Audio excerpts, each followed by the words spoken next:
All right, technical difficulties solved. Let's go ahead and get started.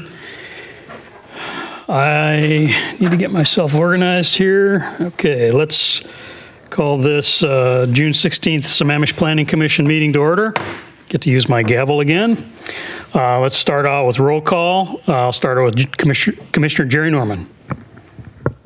Well, I'm present, and I would like to have the new members introduce themselves because we've got some new people that haven't been on the meetings. Okay, let's get through roll call here. Roisin O'Farrell. Here. Josh Amato. Here. I am Mark Boffman. Carrie Bosworth. Present. And I will mention that TC Labby is unavailable this evening, and Mike Bresco is also unavailable this evening. So that should be everybody. I think the rest of the folks we have here are for our presentation this evening, so we'll get to them in a minute. Okay. We should read the meeting accessibility statement. Give me 1 second to get that pulled up. And my screen shared. So as most folks know, we are now, the City Hall is now open for public to attend the meetings in person should they choose. But for those who are attending online, I'll go ahead and read the accessibility statement. Each speaker is allowed up to 3 minutes for non-agenda comment, 5 minutes if representing an organization, and 7 minutes for an agenda public comment. Once you've dialed into the meeting, please virtually raise your hand to indicate you would like to provide public comment. Your mic will remain muted until you are called on during the public comment period. To give public comment via Zoom, please use the following link, us06web.zoom.us /j/828226487994, or call into the webinar with your phone at 253-215-8782 using webinar ID 828226487994, followed by the pound sign. Thanks, Evan. Next is approval of this evening's agenda. And our one item of business this evening is a discussion about the scoping of the critical areas ordinance update. Is there any comments regarding the agenda? Seeing no comments, we'll call the agenda approved. Next is approval of the meeting minutes from our, I believe it was May 19th meeting, and we discussed, but I want to mention that the meeting notes included Josh Amato as present, and then later I think described him as absent, and we should just clean that up that Josh wasn't here last time, so the minutes are correct. Any other changes to the minutes? Okay, no changes. We'll call the minutes from the May 19th meeting approved by common consent. Next, we have public comment for non-agenda. So again, the agenda item this evening is the scoping discussion for the critical areas ordinance. If you have public comment about other things, now's the time. Do we have anybody wanting to make public comment? So far, looks like we have one hand raised. I will go ahead and promote them to panelist.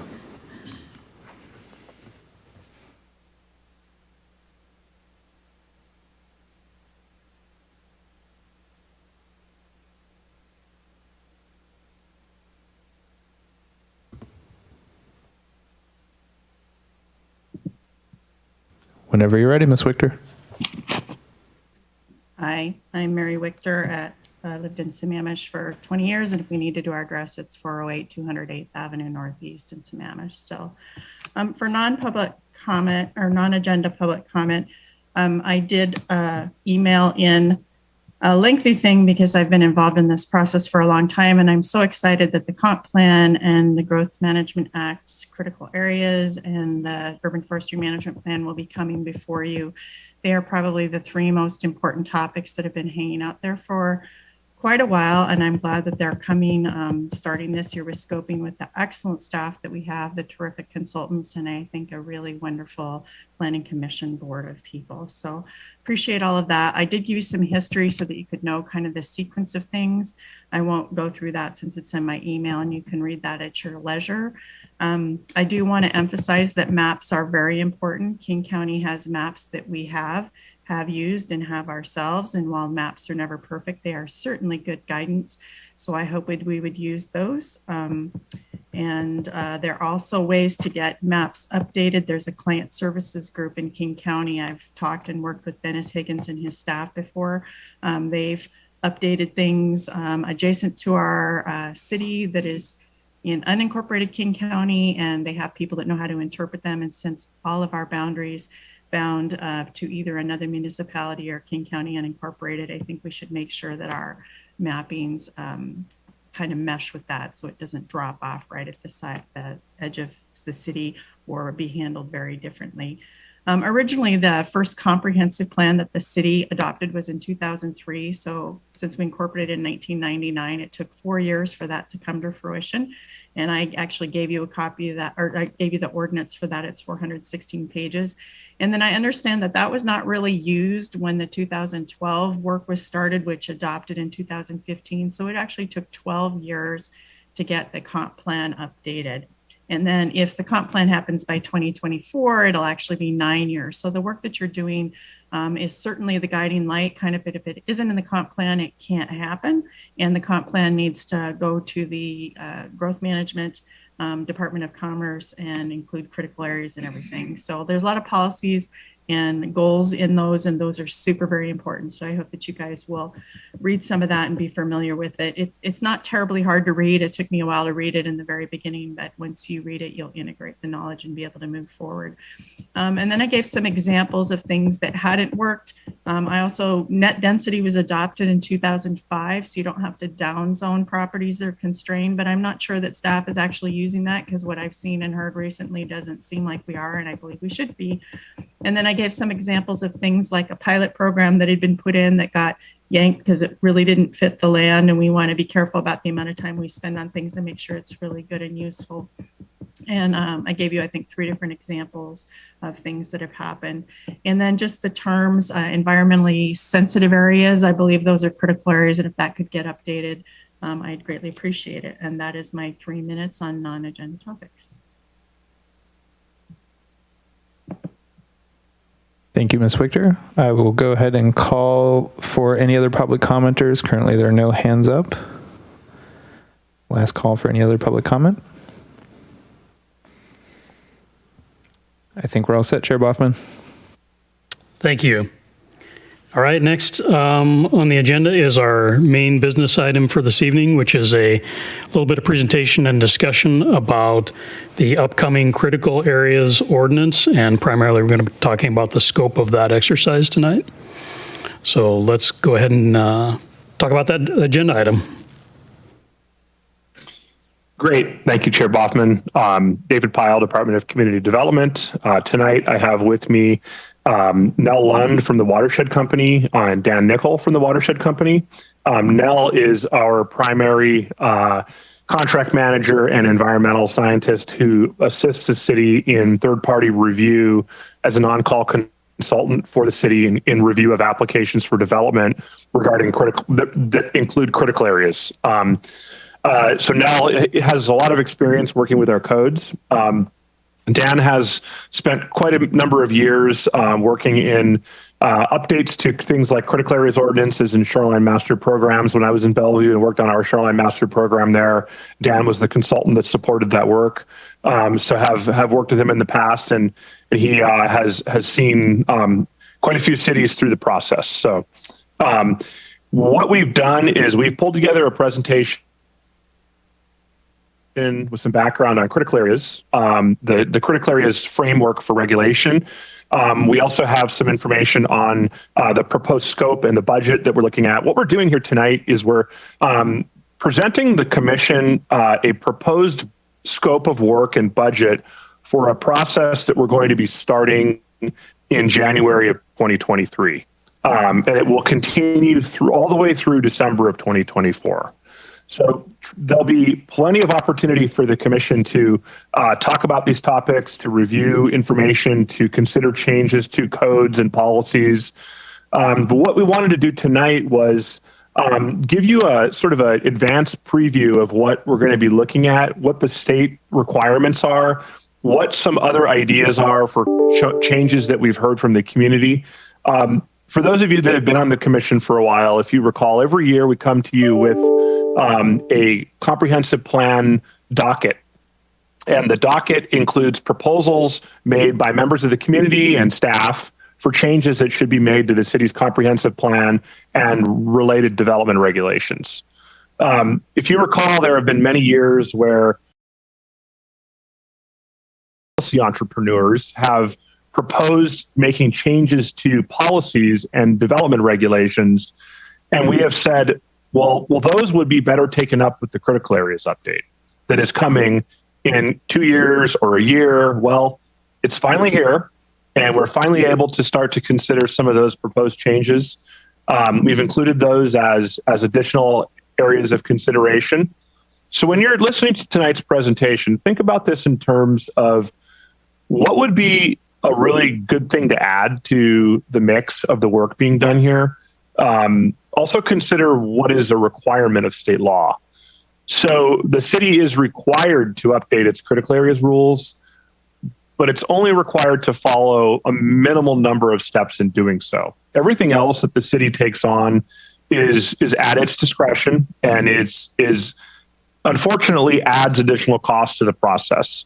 So also think in terms of the crossroads of budget efficiency and getting the work done properly versus extra add-ons that might end up being something that the city council chooses not to fund. Ultimately, one of the reasons why we're doing this work and taking this time to meet with you and talk about this is we want to make sure that we have it properly scoped when we enter into the budget cycle for 23 and 24. We want to be able to go to the city council and say, hey, we need this much money for this project in order to properly do this according to what has been scoped. So that we don't find ourselves in a difficult position in the middle of 2023 or the end of 2024, where we've seen a lot of scope creep occur. We've seen a lot of things added, and we don't have funding to properly complete the project. So we're trying to take a very proactive approach here and make sure we've talked about it, and we've given the commission and the council and the public opportunity to weigh in on what they might want to see included. And if the council ultimately chooses not to fund those items, then the staff will be making sure, we'll be reminding the commission, the council, and the public that those were things that were selected to not be funded to work on during this process. And part of that is we're trying to contain scope creep. Over the years, I've learned that big policy projects that stretch on for multiple years, you often see things added into the mix that weren't initially considered or funded. We are going to make sure to have contingency to account for some things. However, critical areas ordinance updates can be quite time consuming and quite costly. And we want to make sure to contain those costs as the city is entering into a budget contraction year. So keep that in mind. We are likely to see budget cuts happen this year. We're not in a budget expansion year. The council will be looking for additional revenue to fund other priorities. So when you think about things that you want to include, think about that. With that, I'll start my presentation. I'm going to go ahead and do an overview, and then I'm going to hand it off to our counterparts from the Watershed Company, and they'll talk about the scope and about some other items related to critical areas. Then there'll be a question and answer period. We've already received some questions from Chair Boffman that we will be happy to walk through, and we're happy to answer any other questions that the commission has or things that you think you might want to know more about. We'd be happy to attempt at least to answer those. So I'm going to try to share my screen. Let me see if I can figure this out. There we go. Go there. And I'm going to turn my camera off while I am sharing my screen. Just a sec here. See if I can figure this out. All right.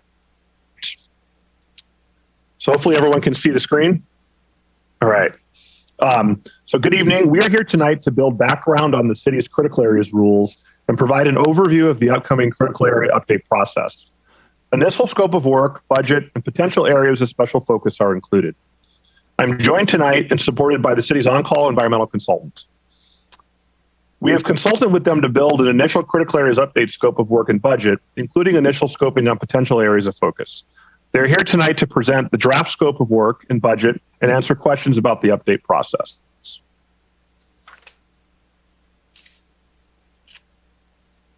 Just a sec. The Growth Management Act, or GMA, requires all cities and counties to adopt development regulations that protect critical areas. These regulations help to preserve the natural environment, maintain fish and wildlife habitat, and protect drinking water. Protecting critical areas also helps reduce exposure to risks such as landslides or flooding, and maintains the natural elements of our landscape. It can be costly or even impossible to replace critical areas' functions and values once they are lost. What we mean by functions and values are those things that are provided by those resource areas, such as water quality improvement or land stability, something along those lines. The Revised Code of Washington, 3670A 030, Section 5, defines types of critical areas. By state law, they are defined as wetlands, areas with critical recharging effect on aquifers used for potable water, frequently flooded areas, geologically hazardous areas, fish and wildlife habitat conservation areas. All critical areas must be designated and their functions and values protected using the best available science information, known as Best Available Science, or BAS. Salmonids play an extremely important role in the ecosystem and are vital cultural and economic resources. Therefore, jurisdictions must also give special consideration to conservation and protection measures necessary to preserve and enhance anadromous fisheries. In addition to these requirements, Puget Sound Regional Council Vision 2050 includes policies related to protecting critical areas. King County countywide planning policies additionally provide policy direction on protection of critical areas. Further, the city's comprehensive plan policies provide local direction as to how to protect and maintain these types of critical areas in the city. In 1990, the State Growth Management Act required local governments to include best available science in developing policies and regulations protecting the functions and values of critical areas. All Washington counties and cities are required to review, evaluate, and if necessary, revise their critical areas ordinances in accordance with the schedule established by the Washington legislature. Our next update is due in December of 2024 in conjunction with our comprehensive plan periodic review update.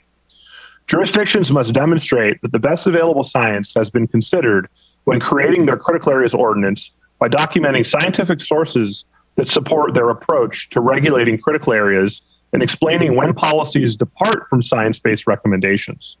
Our consultant, the Watershed Company, will be providing more background on what best available science is and how it is used in creating and updating critical areas rules. Historically, critical areas updates have proven quite controversial, as this type of regulation is often seen as government overreach. The last City of Sammamish Critical Areas Ordinance held true to this and included dozens of public meetings, and in a few instances ended in litigation. We have budgeted for this in the project scope. One of the biggest expenses in the proposed budget is public meetings. The categories of critical areas required by state law are wetlands, critical aquifer recharge areas, flood hazard areas, geologically hazardous areas, and fish and wildlife habitat conservation areas. These are the must-have components of a critical areas rule set.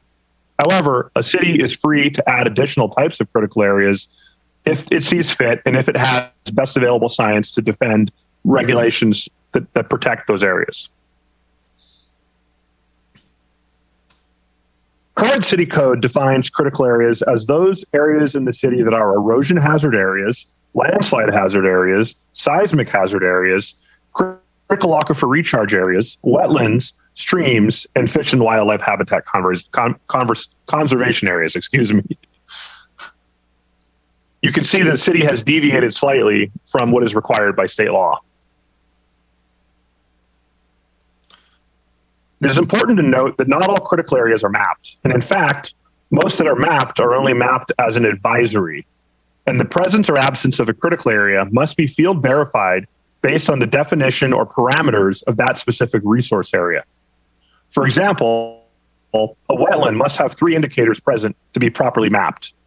wetland adapted vegetation, wetland adapted soils, and wetland hydrology. However, there are three categories where the maps represent the de facto location of the resource. These maps may no longer represent the best available science because they are outdated. These are critical aquifer recharge areas, flood hazard areas, and erosion hazard near sensitive water body areas. In these cases, the maps are somewhat problematic, outdated, and in need of review, which can be an expensive endeavor. So, some critical areas are mapped by definitions, and some follow the city-provided maps to identify their location.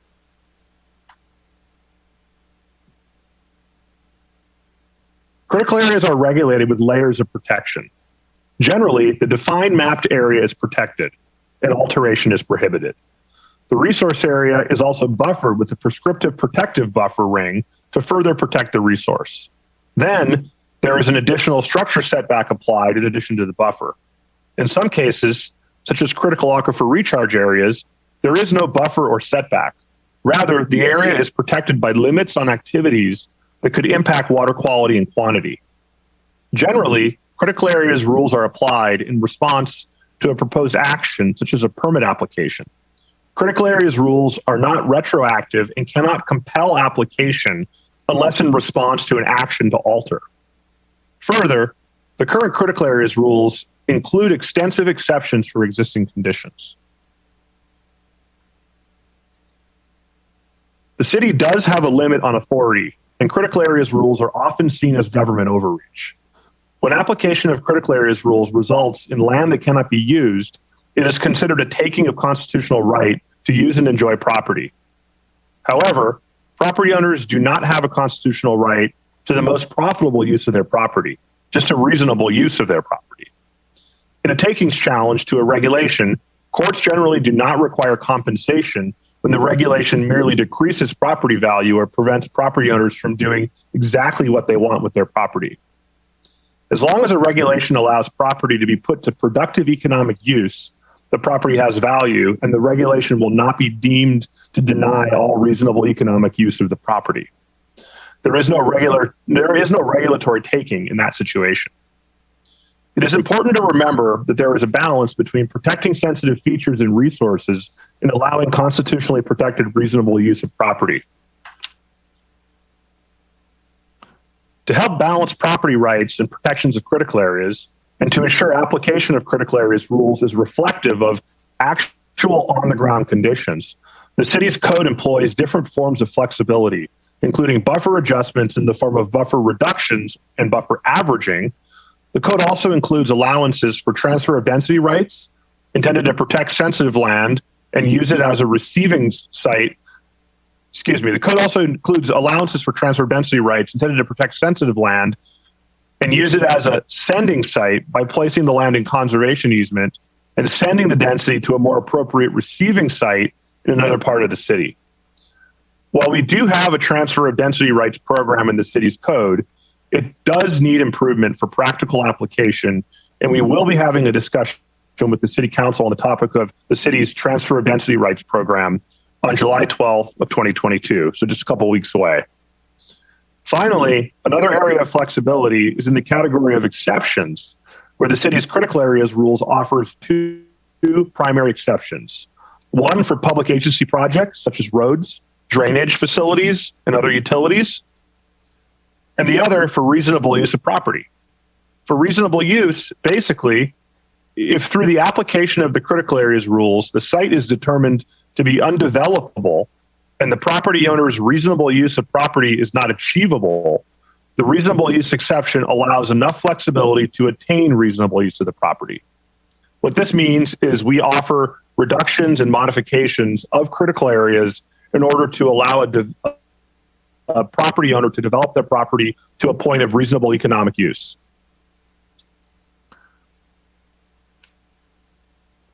More on reasonable use. Reasonable use exceptions are a mechanism by which a local jurisdiction may grant relief from code requirements where compliance leaves no reasonable use of the property. Reasonable use exceptions are a legal concept that has been articulated by federal and state courts in regulatory takings cases. In a takings case, the decision maker must balance the public's interest against the owner's interest by considering the nature of the harm the regulation is intended to prevent, the availability and effectiveness of alternative protective measures, and the economic loss borne by the owner. Public interest factors include the seriousness of the public problem, the extent to which the land involved contributes to the problem, the degree to which the regulation solves the problem, and the feasibility of less oppressive solutions. In addition to exceptions that assure that a restricted property retains some reasonable economic use, some communities have gone beyond this legal standard. These communities are incorporating other exemptions and provisions to assure the codes are not unduly burdensome and that property owners are treated fairly.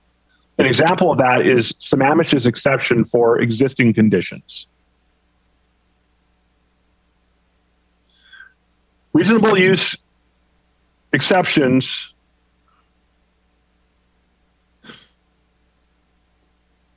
hold on one second.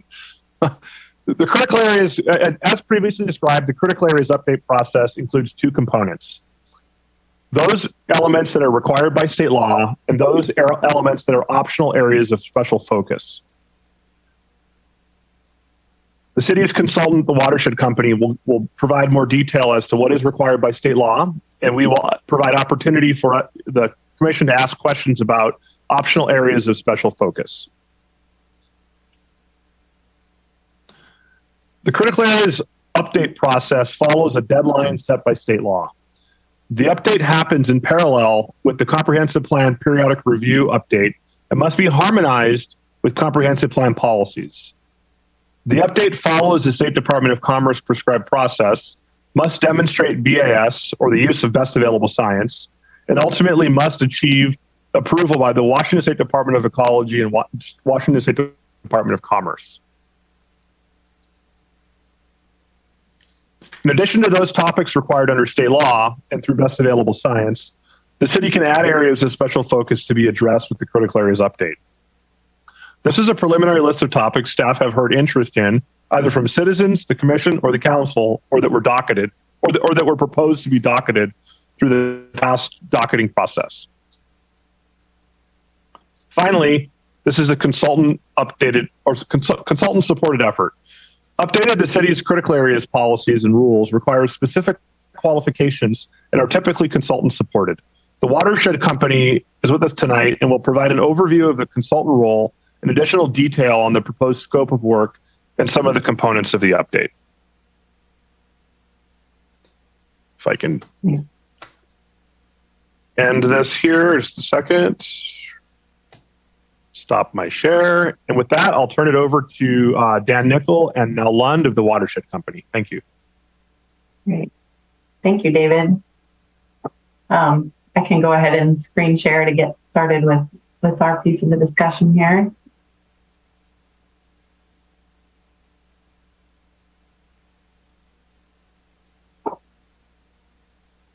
Can everyone see that?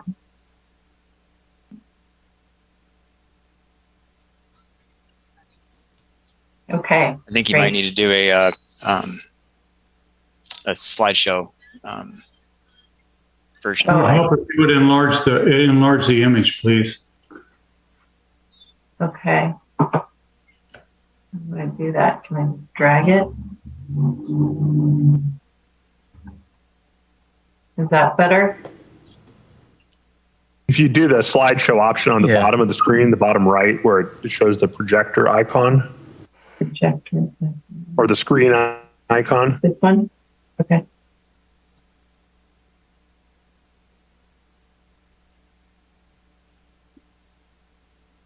It looks like a little wine glass down on the bottom. I just see a black screen so far. I'm sorry. Don't mean to have. I haven't shared much on Zoom. I assumed it would be as straightforward as it is on Teams. Let's see here. Let me. Maybe Dan, if you're better. Yeah. Let me see if I can open it up and share it. Okay. We can have teamwork. Sometimes in the share, there's multiple options to select the projected screen versus the actual screen in front of you. It's kind of confusing. Oh, okay.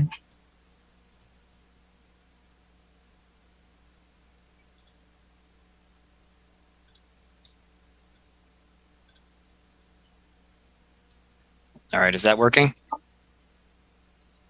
I'm not seeing anything yet.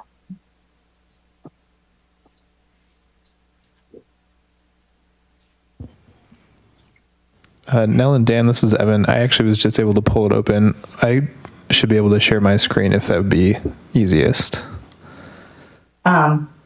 Sure. Yeah, just So let me get things organized here.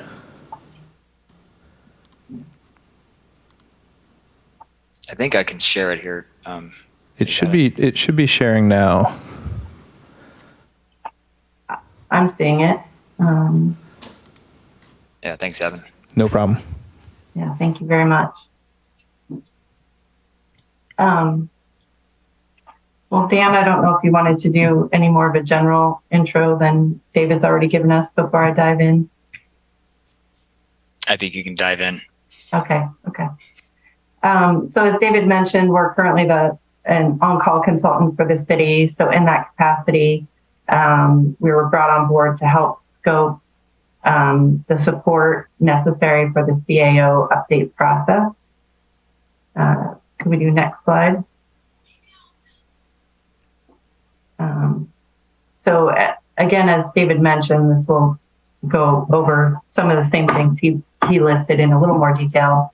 But the Growth Management Act is where this requirement stems from, and both Associated Code and the RCW and the WAC require the use of best available science, which we commonly refer to as BAS, for the update of both policies and development regulations for incorporated cities as well as counties in our state.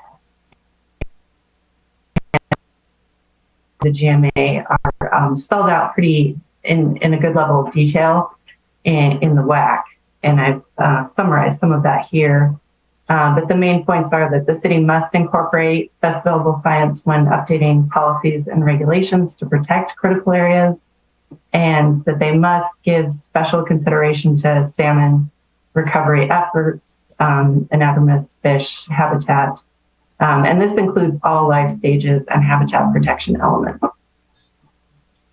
Next slide. So what is best available science? It is defined in the WAC, and this is just a brief synopsis of some of that criteria. It needs to be prepared by a qualified professional who's, has appropriate training to speak on the subject matter. It needs to follow a valid scientific process that commonly includes peer review, which, as David mentioned, the watershed company provides a lot of that for applications to the city. Standardized methodology and logical conclusions, reasonable inferences, often quantitative data analysis, although with ecology, sometimes we rely on qualitative to a certain degree. And then the information needs to be in the proper context and have appropriate references.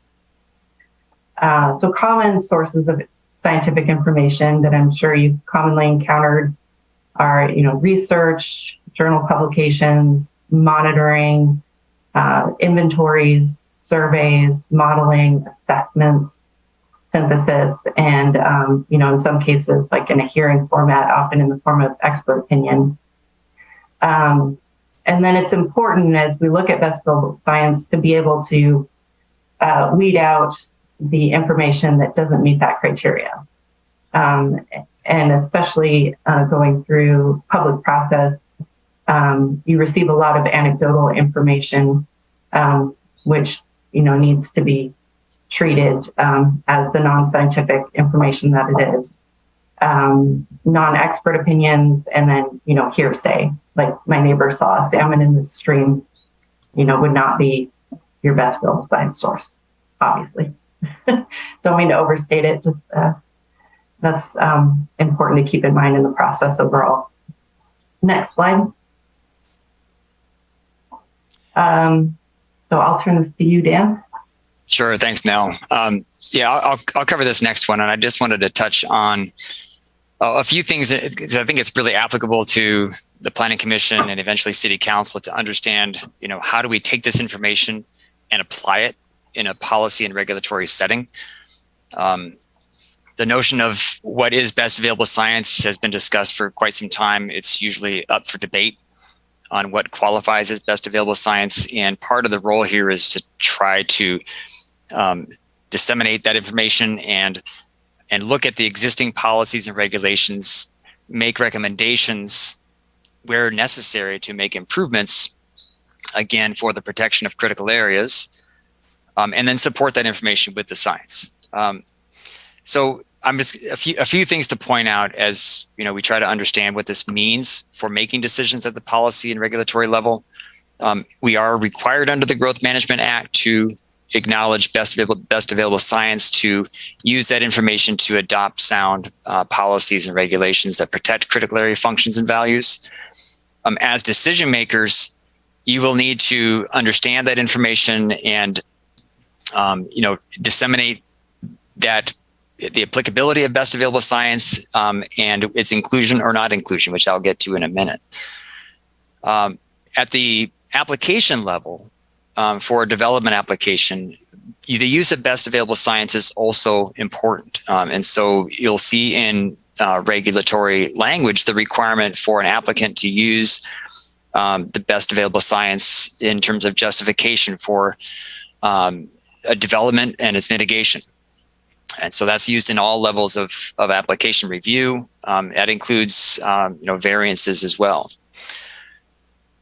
It's also important that where there's a lack of information, and sometimes I'd say this is probably less of an occurrence now as it was when we first started doing critical area ordinance updates, 20 years ago, that the city in the lack of information, it's warranted to take a precautionary approach to, when we don't have the information necessary to make a sound policy or regulatory judgment.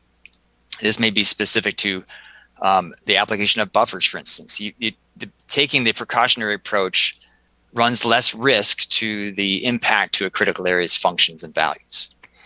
As I said, this is maybe less of an issue now because we do have the body of science is very vast, and there's a lot of information that we can draw upon. And then in terms of the non-scientific information, this is where the decision process becomes a bit more complicated, where based on local circumstances, there are situations where a local jurisdiction may need to deviate from the best available science. And in those decisions, it's important to be able to document the rationale, to be able to document the justification, where that deviation from best available science is occurring and why. And this is not uncommon. I mean, it's something that local jurisdictions are able to do in certain circumstances, but it does require a very solid record and that justification of that deviation.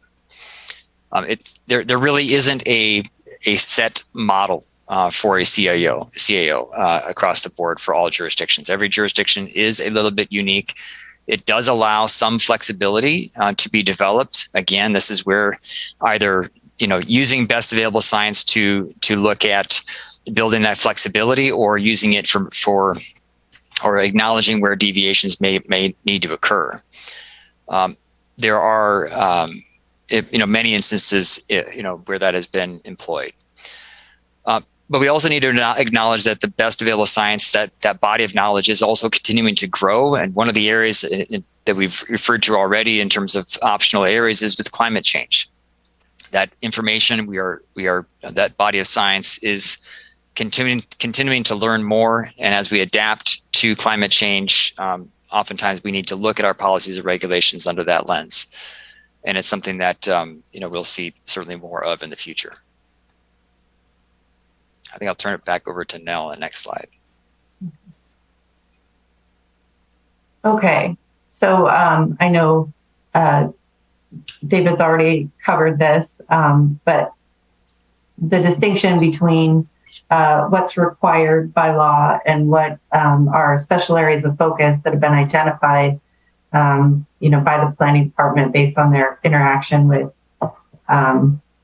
others in the city, and needs to be considered in the context of, what do you want to add, and what is most important to be sure that you're incorporating city priorities as this update process moves forward.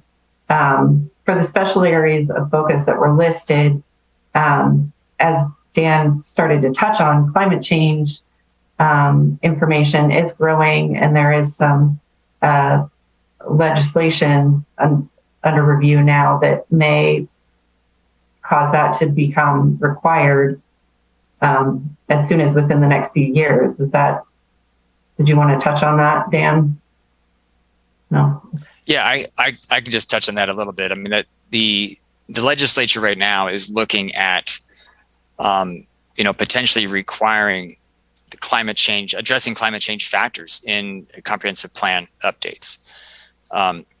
So that is something that is likely to be, incorporated in future comprehensive plans, and certainly would affect or potentially impact how we protect our functions and values of our critical areas. So that is something that the state is looking strongly at, including. Yeah. So that may change the situation, during the time period that this update is occurring. As you may have noticed, some of the items on the list do have overlap with required elements, like fish-bearing streams, geologic hazards. We're required to cover those in detail. And really, habitat corridors are certainly touched on in the review of these required elements. But at this stage, it'd be good with scoping to determine, if the city wants to take a deeper dive to look at how a change in regulations may impact property owners, and how to balance the best available science recommendations with the city's priorities.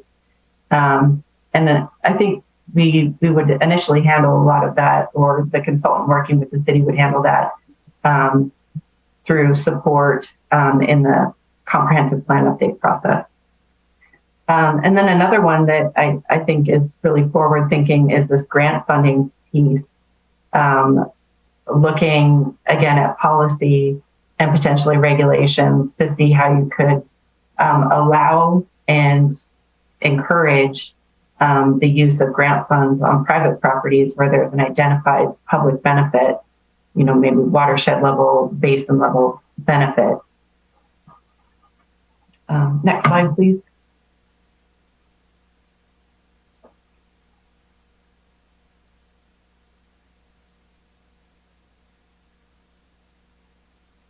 No, I think you're muted.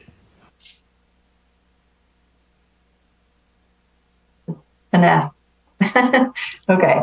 So we have developed a draft scope of work to support the city in this update. And this is just a quick list. I can kind of talk through each one. For public outreach, communication, and project management, we'd have project coordination, which would involve a kickoff meeting with city staff to go over approach and schedule. We would work with staff on target dates and overall scheduling. And then we anticipate that it would be necessary to have approximately 12 working meetings between staff and the consultant to go through draft materials as updates and deliverables are prepared. And then the consultant would provide support for public outreach, and that is currently scoped to include 2 public meetings, which could be workshops or open houses, preparation of up to 7 exhibits or presentation boards that help illustrate and explain, some of the critical area regulations and issues that we're reviewing with the public.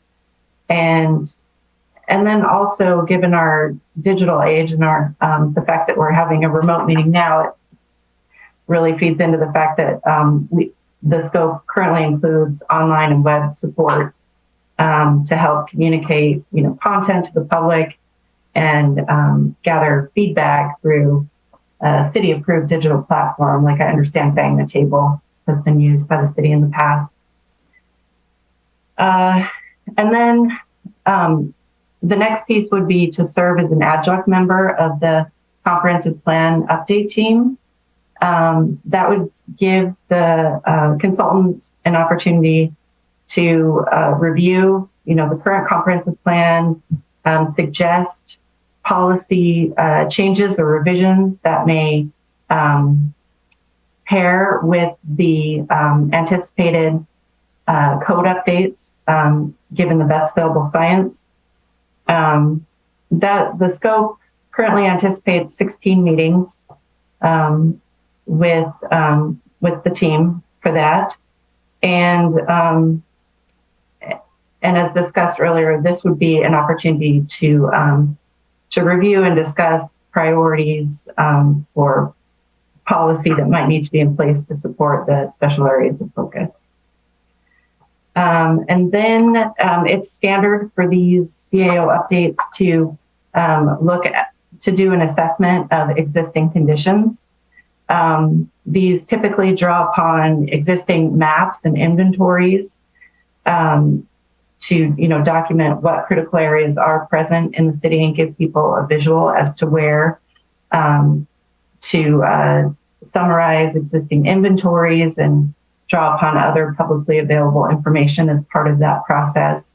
And we've also discussed with David that it would be beneficial to the city at this stage to identify gaps in information or opportunities to improve upon, maybe GIS data that's utilized for public mapping, so that is the best reference it can be for the city as they work to protect critical areas.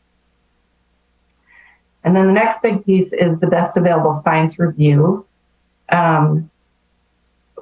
We've looked at that in scoping. We've broken it down in terms of the required 5 elements: wetlands, critical aquifer recharge areas, fish and wildlife habitat conservation areas, frequently flooded areas, and geologic hazard areas.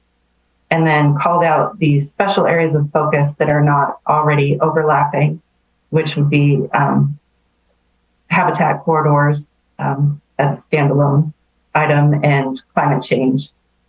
When climate change is folded into BAS, we've done this recently. Typically, you pull in the available information that's been summarized, by agencies like ecology and other respected sources, best available science sources, to give guidance on, mitigation, likely impacts, and then suggested mitigation measures that can be considered as you move into your regulatory update. So for that piece, our next step, or the consultant's next step, is to do a gap analysis of the current CAO. And we have that currently scoped as a matrix document. It was our thinking in talking about this with David that that would be the easiest format for the Planning Commission to review at a glance and easily see what's been identified as not currently meeting best available science, and what the recommended action would be. So we have all of these. I should mention all of these documents include draft and final versions with back and forth communication for input and discussion. So once we've identified what needs to be updated and discuss that with the council, or the commission and the council, I suppose, then we move on to the draft CAO update. That is currently scoped to start with a summary outline of proposed changes to the CAO, and then a preliminary draft revision with, strikeout and underline format, like a track changes document, where proposed changes to the code can easily be viewed and reviewed. And then a draft findings memo is also included in the scope to document consistency with BAS, city policy, and applicable legislation. So this just is a quick and easy way to summarize that you've done your due diligence and you've complied with the regulatory, the state law requirements. And then a final draft of the CAO would be prepared for city review and approval. And then once that process is complete, there's the local adoption process, which includes preparation of SEPA documentation. So that's an opportunity to touch on some of the other issues that are not covered in some of the items above in as much detail, like I'm getting ahead, but one of the questions that I saw was about cultural resources, and that is not strictly touched upon in the other documents, but the SEPA gives an opportunity to consider that, for example. And then the scope includes attendance at a CAO adoption process meeting, actually 4 meetings with City Council and 5 with Planning Commission. And staff will be available to present findings, assist with facilitation of discussions, and answer technical questions to the public. The next scope item is to support the public review process for the CAO update. That involves preparation of a matrix to track public comments and responses. And then there would also be assistance to staff in responding to those comments and reviewing public deliberations. Let's see here. I guess the last item is to review and edit the documents based on the City Council's direction. As a final review and edit will be directed by the city, and then the city will handle the final adoption process. And actually, I got ahead of myself. The last item for the adoption process is to help notify agencies. That would include the Washington State Department of Ecology, which, as was noted earlier, has to approve the update, regional groups, neighboring cities, and local tribes. So we definitely want to help the city, or the consultant would help the city engage with those parties, those stakeholders during this process. And then lastly, the scope includes staff training, which I neglected to put on my slide here. But this is a lot to take in, and we want, the city wants to be sure that their staff is ready to move ahead with the update once it is adopted and in place. So the scope does include preparation of a PowerPoint training presentation, a handout user's guide, and virtual or in-person training sessions. And up to 2 of those are included in the scope as it is now. Last slide.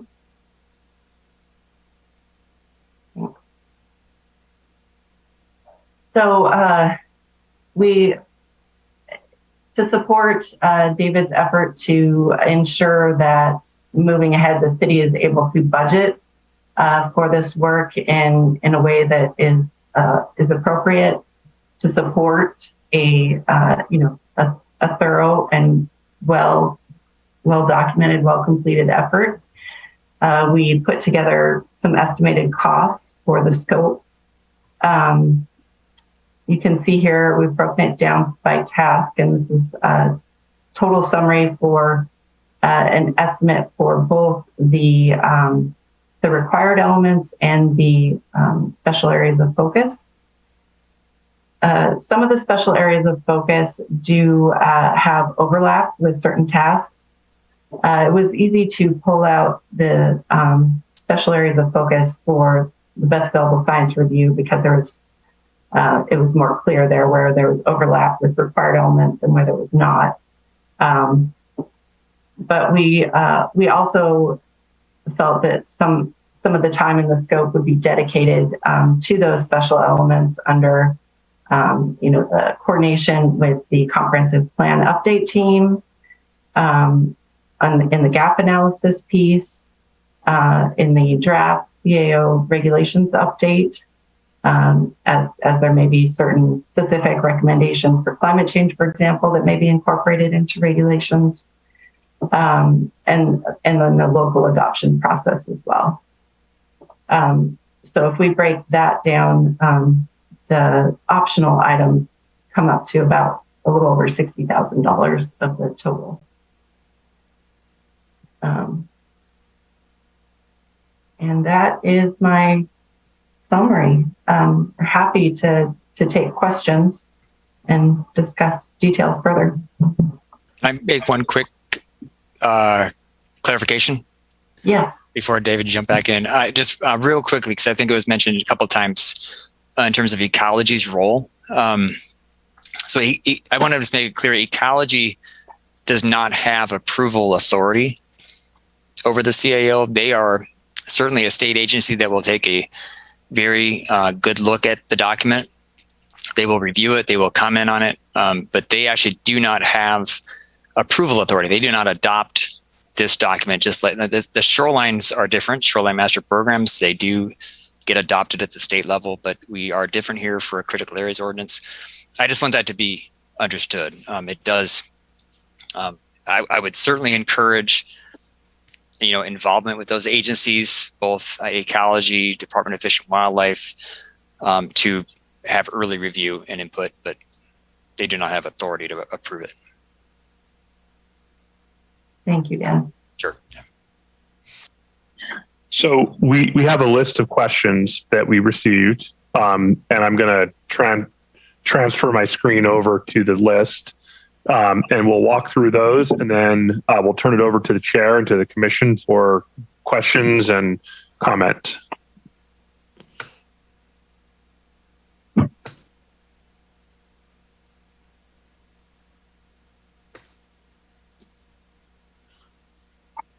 All right, hopefully you can see my screen. Great. So the first question, it will be very valuable to the PC to provide some description of what the 5 defined critical areas encompass and what is included. So hopefully we've given that to you tonight. We'd be happy to provide more detail on that. Again, there is a list and definitions provided by state law. RCW 3670A includes a core list of those items that must be included. The city can add additional items or can modify those and break them down into subtopics like we've done in Sammamish. So Sammamish does have its own definition for critical areas. It has been found to conform to state law requirements, but it does include additional categories beyond what is included in the state law requirements. I think more detailed description of each of the listed optional areas would be helpful, especially providing differentiation where there is overlap between the 5 defined categories and the various optional categories. So we'd be happy to dive into this some more if there are any specific questions. We did outline what we see as the state core requirements versus the optional proposed items that could be added. Does the scope of work include a review of what similar cities are doing? That's something we could add. That's a great suggestion. It's really important to understand how this rule set is being applied in other cities. However, want to caveat that with the fact that every city has a very unique and different geographic setting. The Sammamish Plateau, for example, is very different than Redmond or Issaquah. And therefore, the resources that you might find in those cities are going to be different. So for that reason, we might have a different approach to, say, geologic hazard areas than does Redmond, because we have a very different classification and type of soils and slope aspects than does Redmond. So just wanted to include that. But we will definitely make sure to weave into the scope consideration of what other cities are doing in certain topical areas. How are noise and light evaluated as part of this process? They are not included.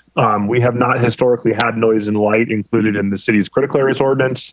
There was a push by the Kokanee Recovery Group, I think, along Lake Sammamish to look at adding a patio and dock light restriction to basically create a darkened environment along the near shore of the lake to help promote habitat in the darker months of the year.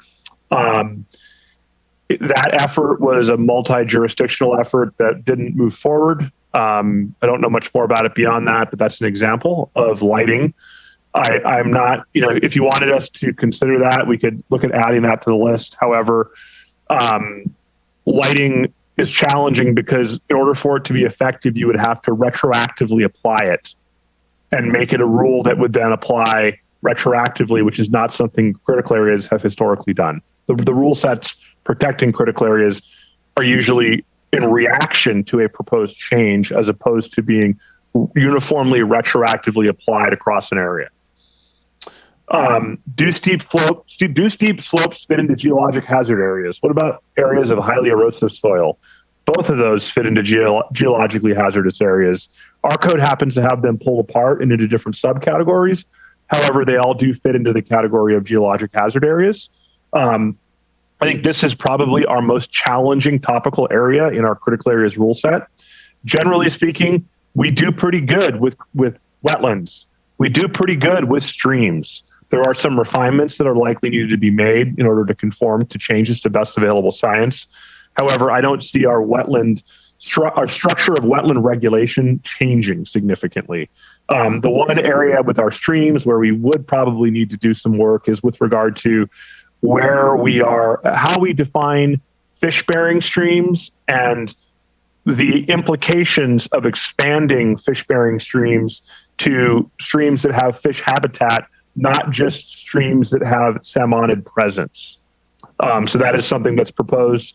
The Snoqualmie tribe has actually been asking us to make that change for quite some time. So that is one we'll be considering with streams. However, geologic hazard areas are our most complex rule set in our critical areas rules.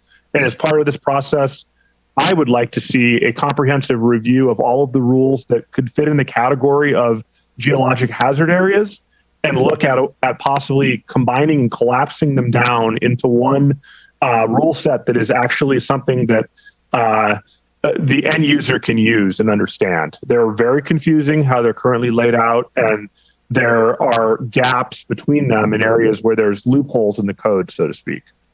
So that's one that we definitely want to take on. Let's see, just a sec. Let me get that screen down.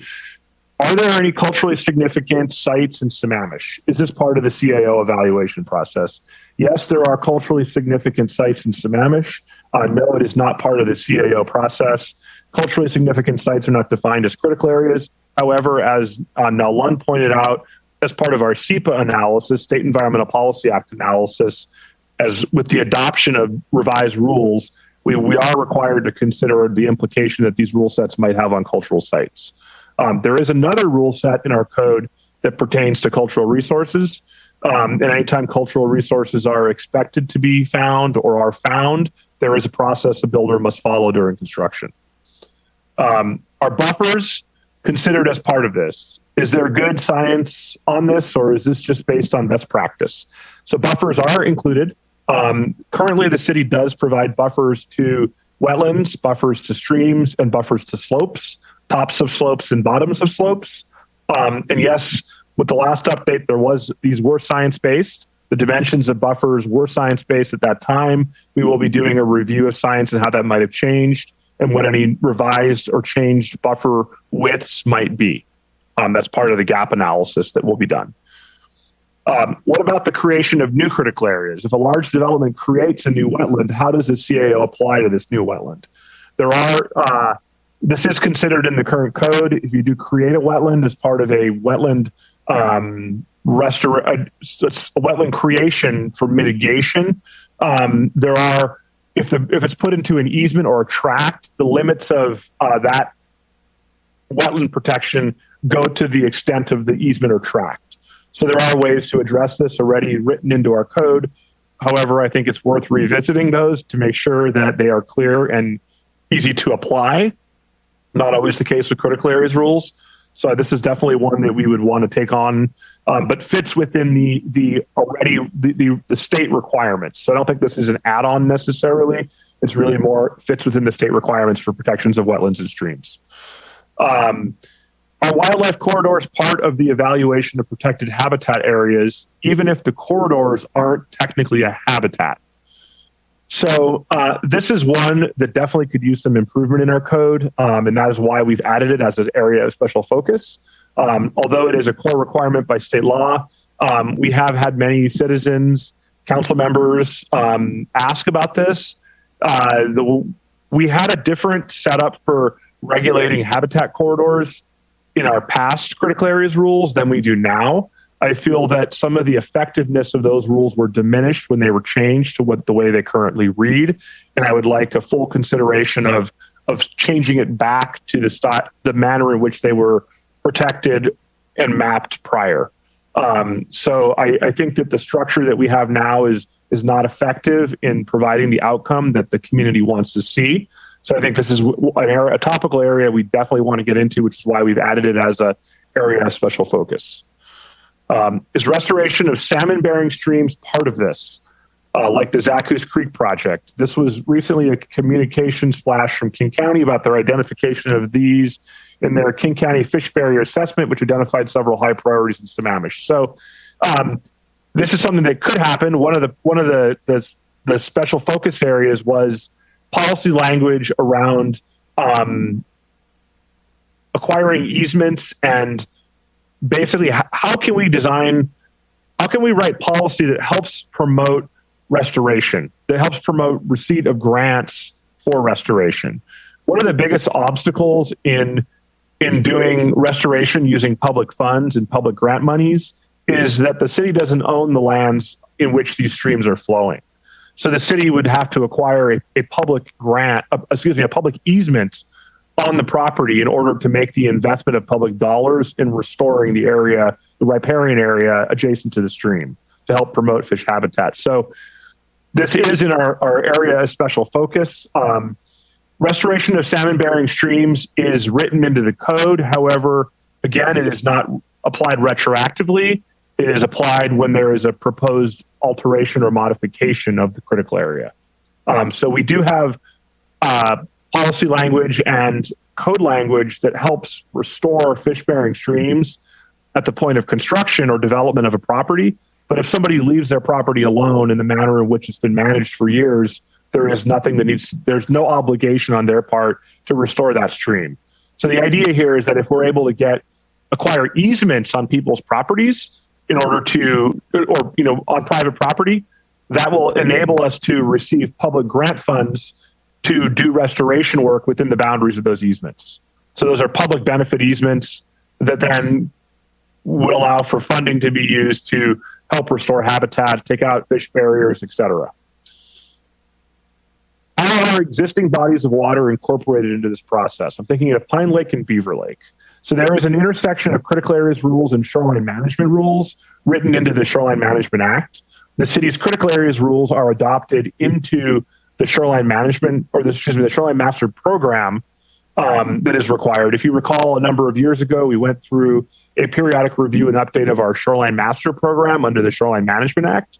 And what would happen is when we get to the point of adoption of the final rule set, we will also be transmitting that and filing that with the State Department of Ecology as part of the city's shoreline master program. So in addition to what Dan said, that is what I meant by ecology ultimately having to approve it, because ecology is the final decision maker on the city's shoreline master program. So any of the critical areas rules and how they apply in the shoreline are up to the State Department of Ecology.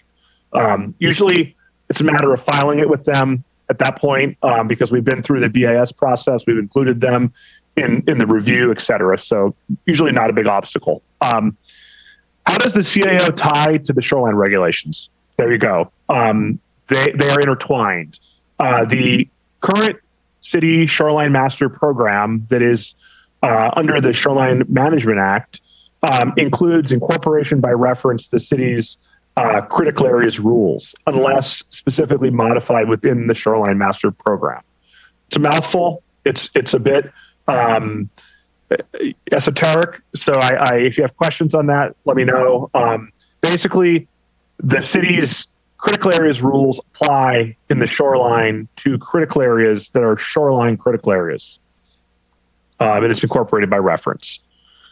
Can I just throw in on that one, David, that I also have noticed in the city code that Pine Lake and Beaver Lake are called out specifically as having high phosphorus and being in danger of eutrophication, which eats up all the oxygen and kills fish.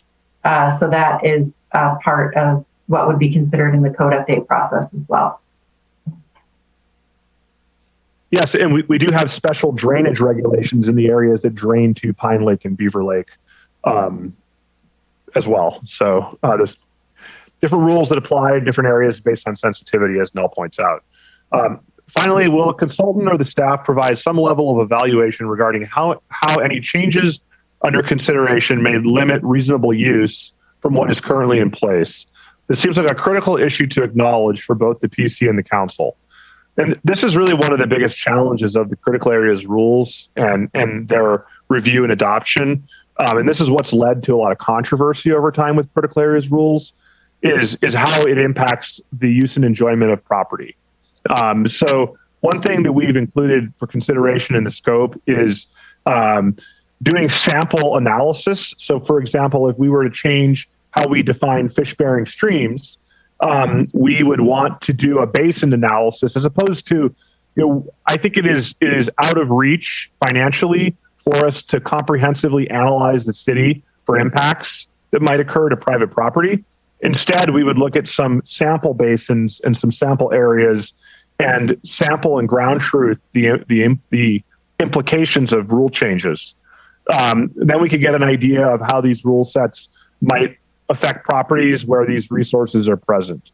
But there is no way that we can do this across the entire city without significant expenditure well beyond what is currently in the budget, in the proposed budget. Another is with regard to reasonable use. We did make some code changes recently in the development regulations phase 2, where we set up a cap on reasonable use. Whereas in the past, we ended up in protracted debates with property owners and applicants about what they thought reasonable use would be.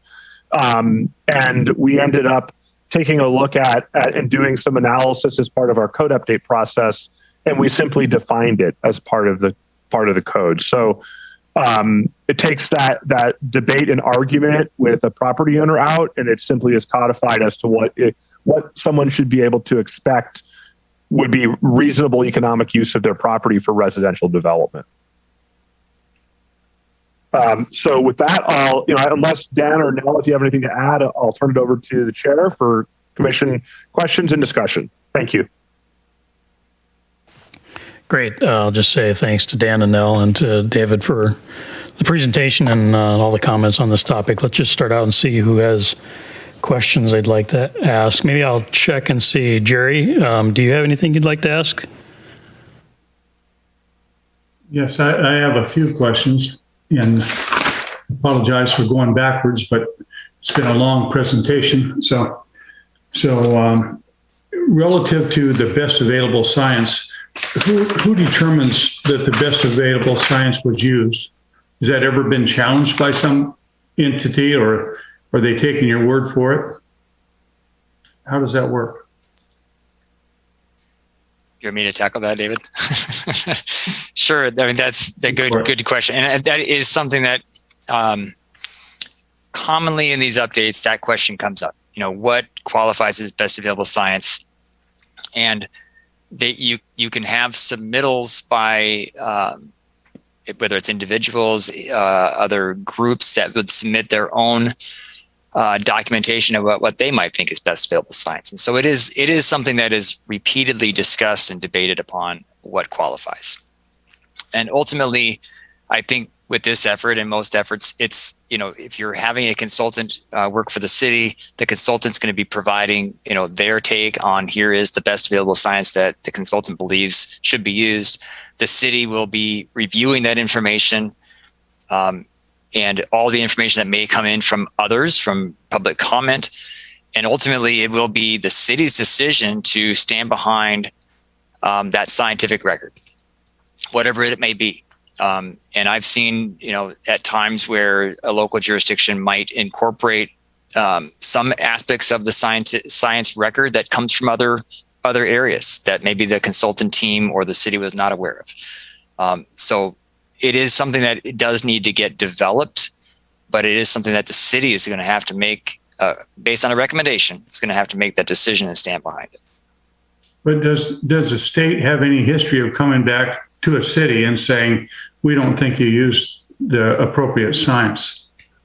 Yes, and that is something that can happen and has happened. I mean, one of the areas that is currently under discussion is the Department of Fish and Wildlife. They have riparian management recommendations that came out in 2020 that are guidelines from that agency, and it is under discussion currently between Department of Fish and Wildlife and Ecology about how to implement that and whether it should be implemented as guidelines in critical areas ordinances. That is still in debate at the state level. And many local jurisdictions are trying to figure out, how do we incorporate this? How do we look at this information, and how do we apply it? And should we apply it? Again, going back to every jurisdiction is a little bit different. Those guidelines may not really be applicable given a certain setting, but that is considered best available science from that agency. So it is something that needs to be reviewed and assessed, and how to incorporate that. So I could add to that we will also receive quite a bit of direction from the tribes as to what they would like to see incorporated, especially regarding fish protections and habitat protections, because they have fisheries treaty rights, in our area, and these are their ancestral lands. So they have a strong interest here. The other is that the state does tend to try to help in some of the most controversial areas, such as wetlands.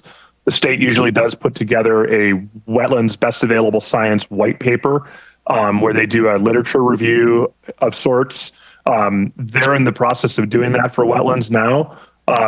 But whether good or bad, I think there won't be much change, because the city has very strong wetlands rules. And I don't see that as being something controversial with this update cycle. I think where you're going to see the controversy, and it's not really controversy, it's just community debate, and that's healthy to have that conversation, is going to be with regard to what is the appropriate protection and definition of fish-bearing streams, and how do we manage and handle geohazards in the city. Those are going to be the two top topics from my perspective. Great. A second question that I have, Dan, as part of your proposal was to review the maps for critical areas.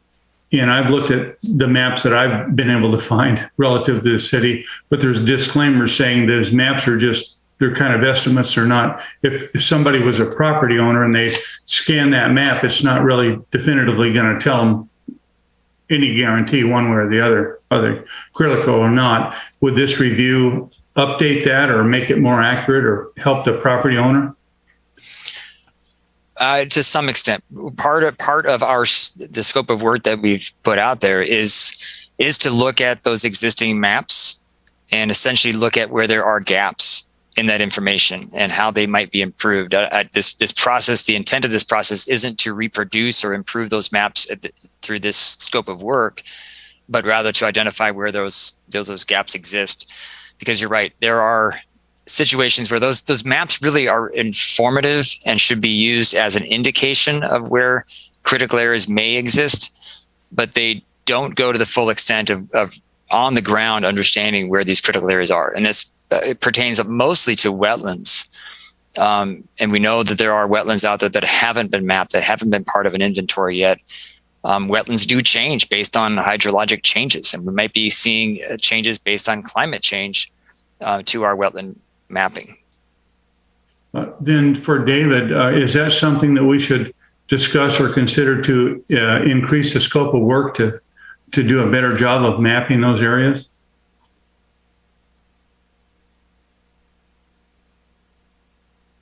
Sorry, I have multiple screens. I was trying to find how to figure out how to unmute. It's something that we would want to take on as the next step, right? Is the issue that we have is the way the state law is written, is it really defaults to definitions. As Dan said, the resources are always changing. So if you look at what's currently in our code, and this kind of mirrors what the state law says, not all critical areas are mapped. Field verification and, if appropriate, evaluation of the location of a critical area is required. So the idea here is that the maps that you're seeing are advisory. And it goes on to say this now in the next clause, all maps are deemed advisory. And the idea there is that we have enough information to map the general location of where you might find these things, but it always requires on-the-ground analysis for specific defined parameters. For fish-bearing streams, you need to go out and measure the channel, measure the grade, look at the substrate, determine, is it a type F or is it a type N? For wetlands, you need to go out and actually dig a pit and look at the soils and look at the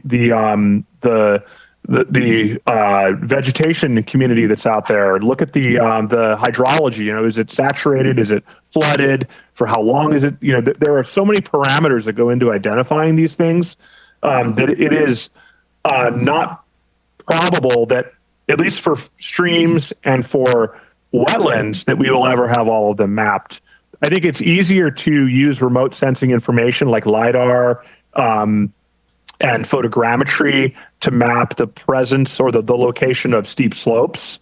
That science has evolved, and the technology has gotten a lot better, and we have a pretty good idea of how to do that. So that's one area of opportunity, is that we could start to call that out. However, there are issues with that too, because you start to look at, the use of photogrammetry or LiDAR, and if you have a heavily forested property versus a property that is devoid of vegetation, the return from the LiDAR or the photogrammetry is going to be very different. So that's a challenge in itself as well. So I would say I don't think we're going to get to the point where we can rely on the maps to tell us exactly where all of these things are. However, we definitely can improve the quality of the maps so that a property owner or an interested developer or somebody who's exploring purchasing something can have a much better understanding of where they might find these things. Okay, well then that leads to my next question for Dan again, I think, is what are you doing when you do an existing conditions assessment? What does that mean if you're not going to physically go out and see things? What do you do? Well, I think part of that is taking a good look at those maps. We've been on the ground. From our perspective, we've been on the ground in the city, all throughout the city, looking at critical areas, looking at streams, wetlands. We've seen plenty of geohazard areas, shoreline areas. We have a really good understanding about what's on the ground. But we can relate that to looking at the maps and the data that's available in the maps and have a decent understanding. We already know in some circumstances where there are gaps in those specific areas.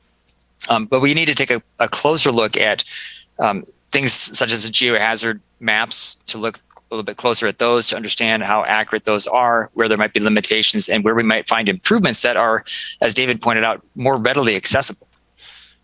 There's really good LiDAR information. That is something that's more readily attainable than just doing it on the ground boots inventory for streams and wetlands. Okay, so your gap analysis then would tell us what you learned from your existing conditions assessment as compared to what we think we know. Can I add one thing here? So one other challenge with the maps that we have is they are largely created from digitized versions of paper maps that were created in the late 90s. So one of the first things we would do in working with the consultant would be to look at the metadata that supports that map layer. So each map itself, each layer in the map that you can turn on and off, and it is of a different generation and of a different quality. So we would have to look at the metadata of how that was created, what it comes from, what is the source, in order to understand the precision of that map. One of the problems that we have with the mapping system is that a lot of our maps are based on very old data that was in a paper format that was digitized and put into a digital environment. And what's happened is over time, the quality and precision of our geographic information system has gotten better and better and better. You know, aerial photographs are better. Your cell sizes are getting smaller and smaller and smaller. Yet at the same time, the source of those maps has not changed. So the issue is the precision is not relevant, right? It's as the geographic information system has gotten better and all the other underlying data has gotten better, parcel information, aerial photographs, other attributes that are out there in the map have gotten better and more precise. We're still basing the presence or the location of critical areas on these old maps that are from digitized paper copies. And that is a big problem. So that's the first place I would go to start to look at where improvements to maps can be made, is understanding the source and understanding the evolution of all of the other related pieces of information and how they fit together. That's a great and passionate answer. And I would agree with you. I think that if that data, that's what I'm asking, would part of this effort or extra scope of work include the ability to update that stuff and make them better? Or is that something else we need as a commission to look at and recommend that we spend some money as a city to update it? Both. I would say you would start looking at, like Dan said, where are the gaps and problems with the maps? And then that would help. You know, there are going to be some things that we can do with existing information. For example, the USGS soil surveys have been updated. We have newer versions of those that we could bring into our GIS, right? There are really great modernized pieces of information that we have not rolled into our map system that we would really like to, that's free, that really would require some minimal GIS tech work, right? And one of our amazing commenters, Mary Wichter, pointed out to you in public comment earlier that there is a resource with King County that we can partner with on and have some of that work done. But we have to first understand what we want them to do in order for them to do it. So that's really what this effort's about. Okay, thank you. I think that's my questions, Mr. Chairman. Thanks. Okay. Could I just add to that really quickly to touch on Mary Richter's comment as well? She mentioned the strategic tree canopy cover. Any data that the city has on that could be included in the existing conditions assessment, and that could be particularly relevant if you choose to cover climate change. Thanks. Okay, next, let's go to Commissioner O'Farrell for questions.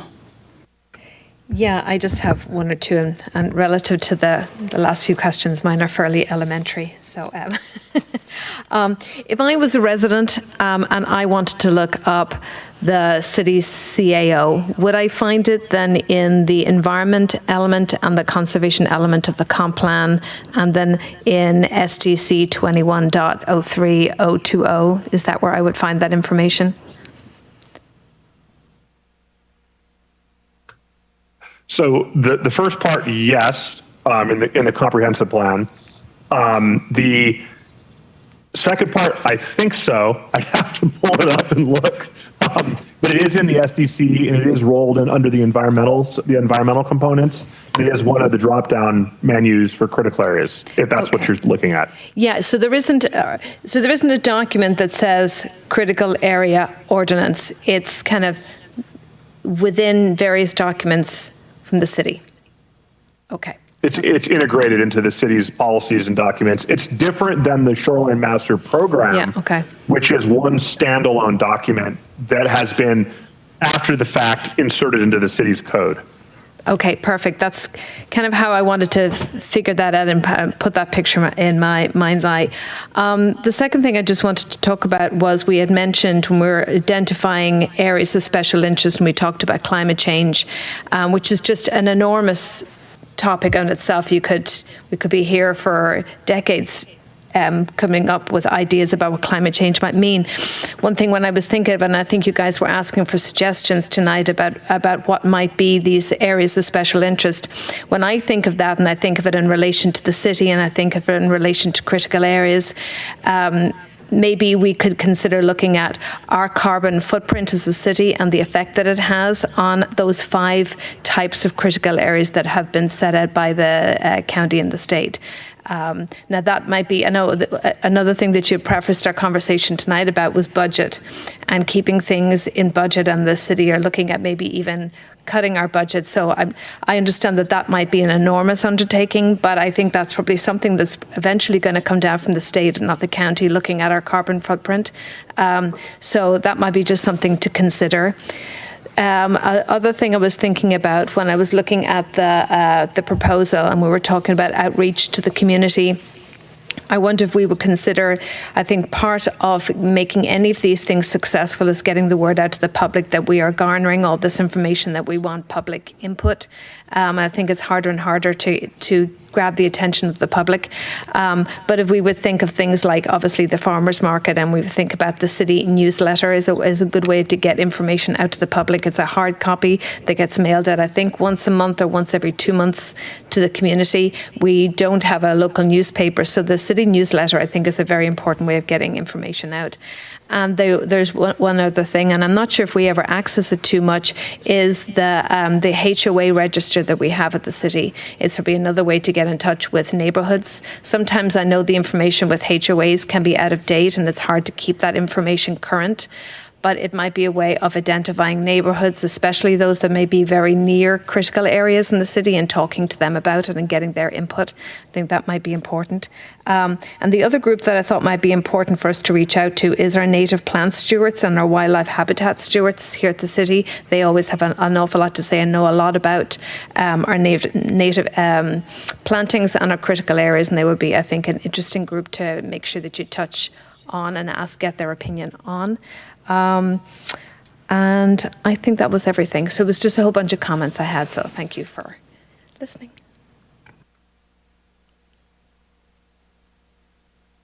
Commissioner Amato.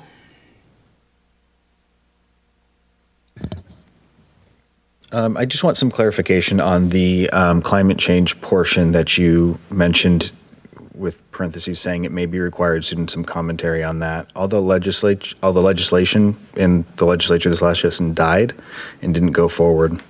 Of course, we've got the makeup of the legislature likely changing, so it's all up in the air about what will be required in the future. And there's been no pre-filed bills. So I'm curious where you came up with the idea that it could be required soon, especially in this comp plan update. I know we're going for some grant funding, which has some strings attached to it, of course, but as far as state mandates, where is that coming from? And as we're describing what's required to the residents, I want to make sure that, one, I'm accurate, and two, we're describing it accurately as well.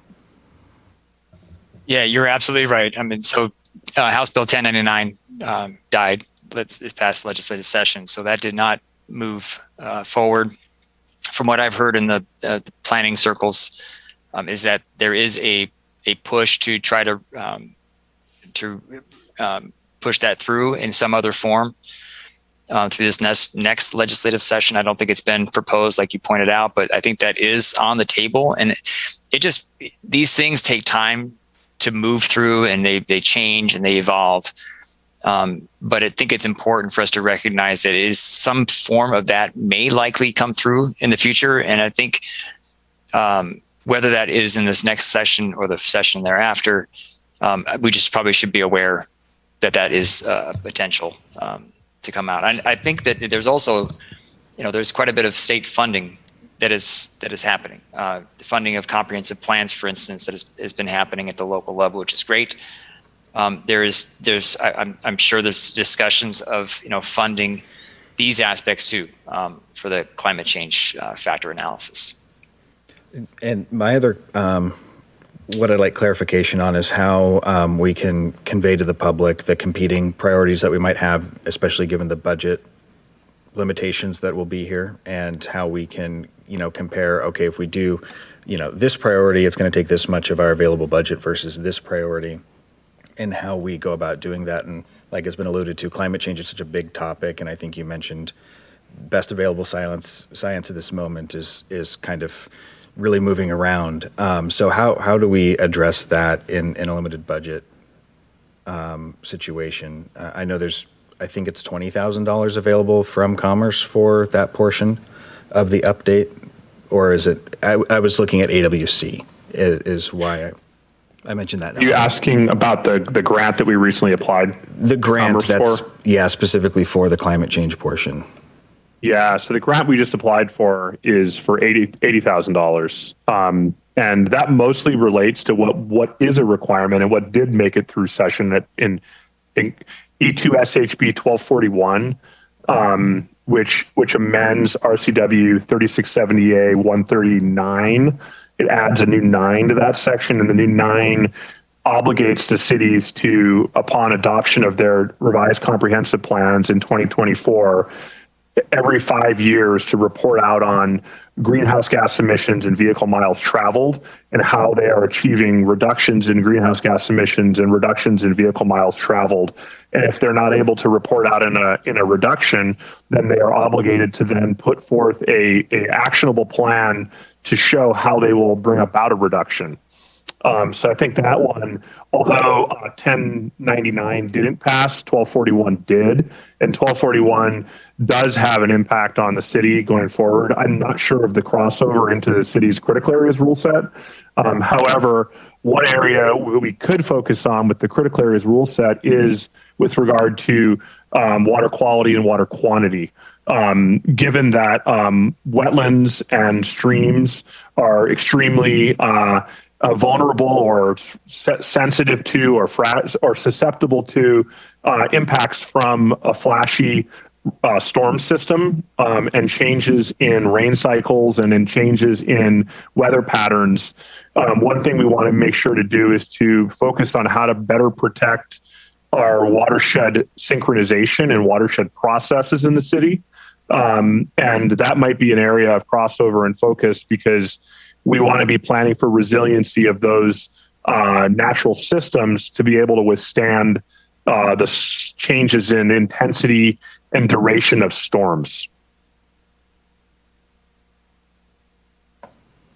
Okay, thanks for the clarification there. And I think my takeaway, or what I'd like to convey, is that I think back to the transportation master plan, where we were having community meetings and people putting dots near the projects that they wanted most, but there was no real clarification about the give and take with budget and how we prioritize those projects.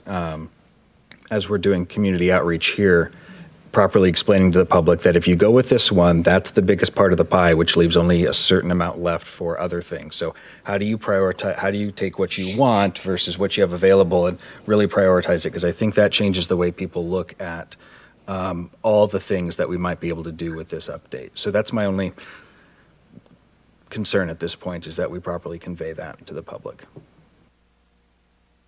And one of the challenges is here, and it is fairly atypical that we're going to this level of detail this early in the process and engaging the Planning Commission in scoping and engaging the council in scoping. I feel like we don't do ourselves a service by passing budgets that haven't had projects like this properly scoped, or at least have had some effort put into scoping them. So we're trying to change the way we go about building a budget in our department. And we're wanting to start to bring stuff like this to you early so you could have some say in it and ask questions like this. It does help inform the budget and makes us more aware of things earlier on. So I think that is, if we are to include areas of special focus, we want to make sure of the relevancy back to state law and what the requirements are, and ensure that we are efficiently having a conversation so that we're not just adding on additional rules that might not be anchored in what the ultimate objective of state law is.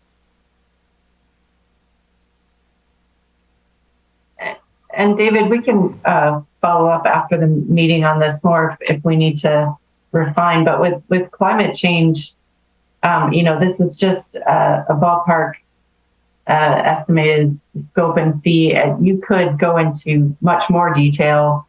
I have an example of another city that brought in the University of Washington Climate Impact Group and did a whole, existing conditions analysis with projections of how climate change was going to impact, their city. So you could take a deep dive, and this is kind of a shallow dive that we're showing here. So if the city wants to see what a deep dive looks like, we can revisit that.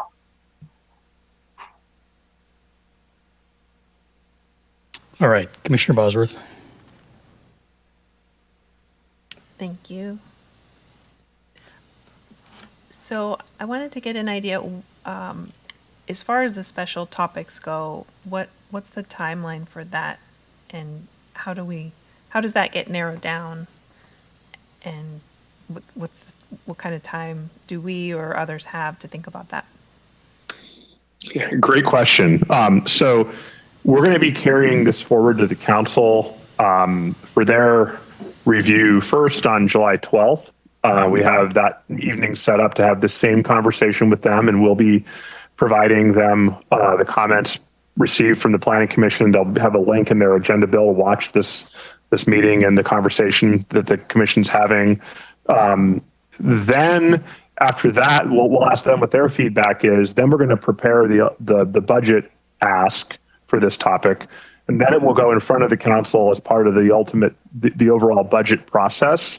So to go through the city manager's office first, where we're going to have to make an argument that these additional items beyond what state law requires are of good value, that are good things to do, that are needed in the community, or there's community interest. And what happens if we don't do them? That's going to be a question that I'll be asked. Then we'll take it to the council once the city manager has approved the proposal, and then the city council will have the option. They call them budget cards, where the city council will be able to choose which items they want to ultimately carry forward. So we'll be having to make an argument in favor of these things. So we're going to take a pretty close look at the staff level as to what each one of these are, and make an argument about how it relates to the update, what it would achieve. The one, when looking at those that are on there are some that are far less costly in terms of process. For example, policy language around restoration, that's pretty simple. I don't see that as complex, and I think that's a lot of value and a good win for the community to add that. The one around geohazards, that is, in my mind, a must-do, but it is also probably the most expensive because it requires us bringing in the specialty of a geotechnical engineer and a geologist to work with us on that. And they'll have to do a review of these disparate, fragmented regulations. Also have to take a look back at some of the older work done prior to incorporation with the non-point basin pollution prevention plans that were done by some of the early council members that were at that point in time on commissions and committees in King County. So we're going to have to take a step back in order to have a good perspective and look at geohazards in the city and how they're protected. And then we're going to be asking for recommendations from a group of qualified consultants that might include, if Watershed is working on this, Dan and Nell as the primary. In addition to that, a geotechnical engineer. In addition to that, a geologist. Because the way our rule set is set up now is it is almost nearly impossible to administer from the staff perspective, and we have to fix that.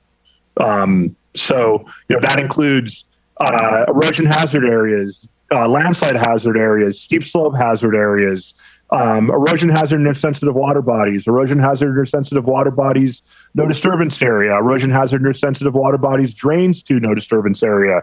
It includes the landslide hazard drainage areas. It includes the critical aquifer recharge areas. Those all sort of fit in that box of geohazards. Critical aquifer recharge areas, a little bit aside, but they still intertwine into the geohazard areas. So that in my mind is the biggest ask. And I will be advocating for that. However, there is a strong probability that I will not be awarded that funding because it is going to be a very competitive budget year. Okay, thank you for that. I just wanted to ask one more additional question. So as I was reviewing this tonight, I was kind of thinking to myself, what has changed since the last review? And I came up with some of the things that you talked about. The land itself may have changed, either just because or because of development. And then, what we know, the best available science has certainly come a long way. And then I believe I heard you say that we can't map the entire city and that a lot of this is applied retroactively, but not until something like is done. So my question as it relates to TDRs was, because we haven't mapped the entire city, do we actually know the potential of how many of those or what kind we have or is that more sort of sitting with the public in their own personal knowledge of their land and how they could or couldn't develop it such that they would need to bring it forward to make us aware? So we can, we have a dartboard estimate, but we don't necessarily have a precise tally, right? I would say that the couple things have happened. One is that there are some fundamental changes that need to be made in a different policy effort to the city's TDR program. We have a conversation queued up with the city council on July 12th for that. We will be inviting, and we met actually with King County today to talk about the TDR program. There are a lot of opportunities for improvement to the city's internal TDR code. And there's also room for improvement in the interlocal agreement that utilizes external sending site TDRs into the city. So that is something we'll be talking about with the council on that date. I think that, we definitely want to have a what I call a relief valve to takings claims in the form of a internal TDR program. But in order to make that work, you have to actually offer up the calculation on transfer.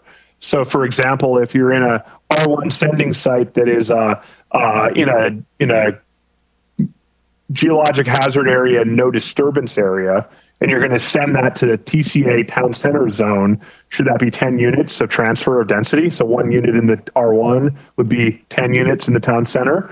Would that be an economic incentive to protect land? One of the unintended outcomes of our being in a moratorium for a period of time is that a moratorium for development of subdivisions, a moratorium for development in the town center, but not a moratorium for development of existing single family lots, which is what we have experienced for the past year and a half, which we're now well out of that.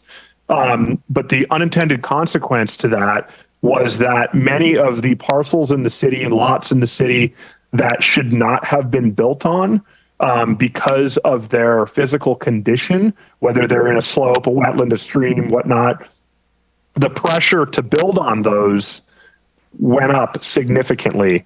In addition to that, because of the economic values and the price of a encumbered lot versus the value of a finished home, there was extreme economic pressure to build on those because the return was there.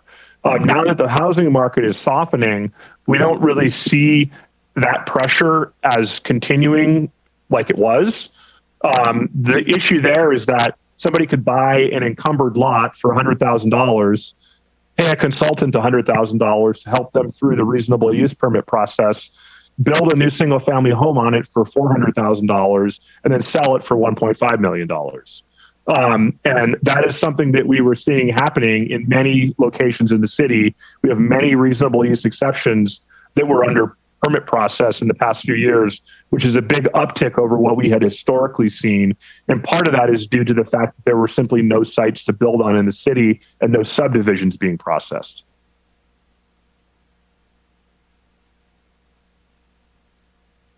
Sorry for the lengthy answer.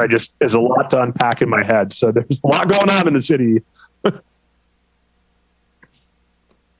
Anything else? The one question I wanted to ask is, we received some public comment on the written comment, I should say, on this, and I think you kind of hinted at it, David, is that it's part of the scope to evaluate, how do I say this?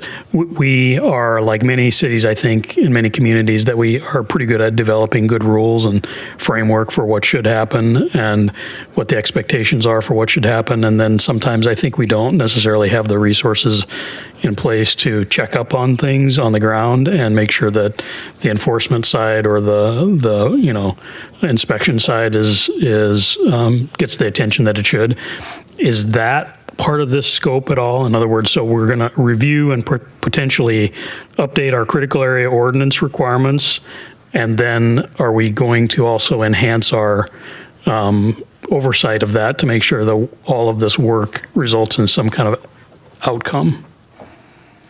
So that was a great comment to receive, and thank you for bringing it up. I think that is built into the state process, with the state requirements. It's inherent to it. However, code enforcement challenges go far beyond critical areas in the city and in government in general. Typically, code enforcement outfits are underfunded and understaffed as compared to the size of the city. For example, we have historically had one code compliance officer for the entire city. And that code compliance officer was carrying on average 200 cases at one time. Currently we have added staff. We've added a limited term employee position of code compliance officer. We've added a full-time FTE position of code compliance coordinator to help manage cases. And we're down into the range of 60 to 90 cases per code compliance officer, which is much more reasonable to manage. One of the underlying problems that we have with enforcement is that everyone has a little bit of a different perspective as to how we should enforce rules in the city. Some individuals, citizens, want us to be heavy-handed and want us to fine people and want us to take them to task over code violations. Others see that we should be a little more forgiving, and not everyone, understands and knows what the city's rules are. So you have to kind of be forgiving in that way. It is generally bad practice for government to be punitive to its citizens. So you have to consider that as well. If you layer into that the complications of resource management, and it has from a sociology perspective as to how people respond to being regulated into treating their environment a certain way versus having a intervention moment with them and trying to educate them, you're going to go a lot farther. There is evidence, and I back in the days of natural resource management school, we had a lot of classes on this, and there is a lot of evidence that if you take a more constructive, interventional type approach with your citizens, that you will ultimately build and foster awareness, and you will turn the outcome in the long run is going to be better than if you momentarily punitively take them to task and through code compliance. So that is a balance that we need to walk in the city. There are some members of the community that don't feel we're heavy-handed enough and that feel we need to go after people for environmental violations like clearing vegetation on a lot. I understand that. However, if you look at the long-term outcome and the objective, that is to foster a sense of stewardship in every citizen in the city. Being punitive through code compliance doesn't necessarily get you there. Yeah, I guess I do think that it's potentially a scope item to have the consultant provide some feedback about how to operationalize the revised, ordinance that we may put in place. And just in terms of what the scope should be, that might be worth considering. That's great feedback. And, maybe Dan and Nell, if we could add that to the scope before we take that to the council, that would be great.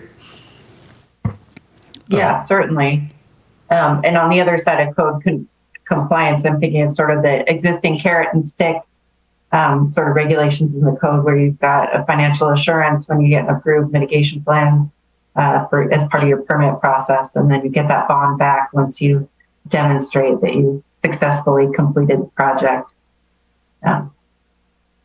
Yeah, I think the way that I described it and the way that the commenter described it is very focused on compliance, but there could be other components like education and communication and that sort of thing that would be part of it.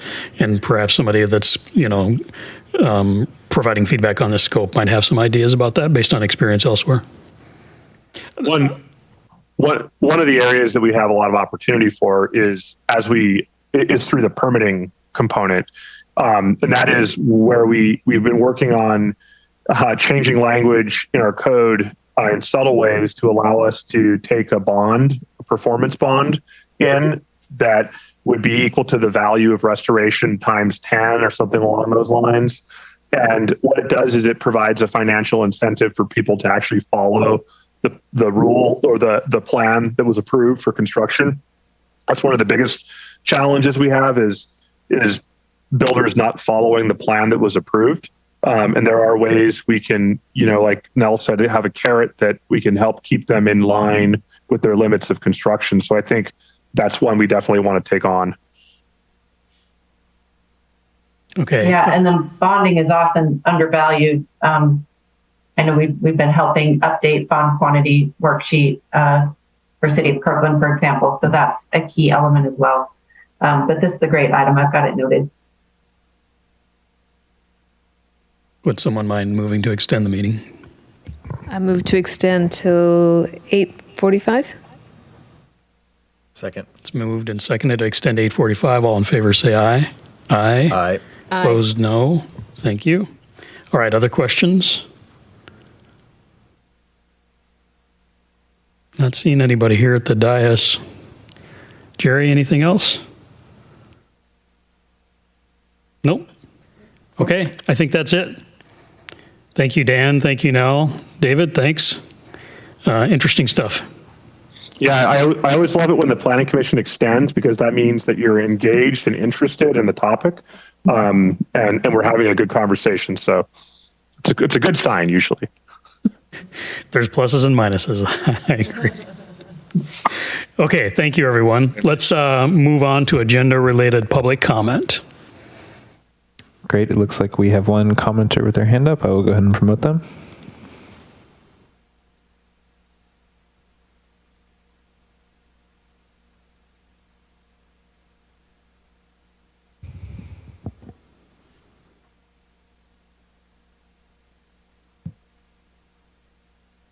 Whenever you're ready, Ms. Victor.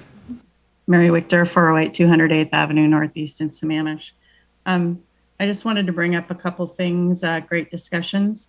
I had sent in the Critical Areas Handbook from the Department of Commerce, and in the new one, there is something called No Net Loss, which I know is in that written public comment about compliance, and it talks about the protection of